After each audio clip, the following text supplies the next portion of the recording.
Bukan mereka meninggalkan dunia tu, tapi dunia datang kepada mereka. Kerana apa? Khidmat mereka kepada Allah SWT yang begitu sempurna. Mereka ni membuat sesuatu ni, tak ada benda lain. Bukan nak minta imbalan dunia semata-mata. Macam anak-anak kita lah. Anak-anak kita ni yang dah terkesan dalam kehidupan dunia yang semata-mata dunia. Mesti kalau kita tanya ni benda-benda peringkat kan. Belajar nak kerja yang baik. Oi, saya memang minta kepada generasi kita, janganlah kita ajar macam tu.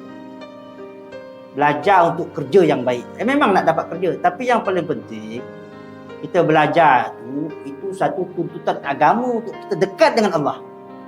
Terpaksa.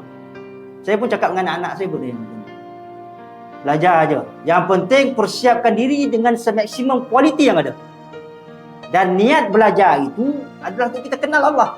Walaupun juga bidang kita ada, yang penting kenal Allah dengan kepakaran yang kita ada. Malah bukan saja kita kenal Allah, bawa orang dengan kepakaran kita tu kenal Allah. Ini yang dikatakan khidmat kepada Allah.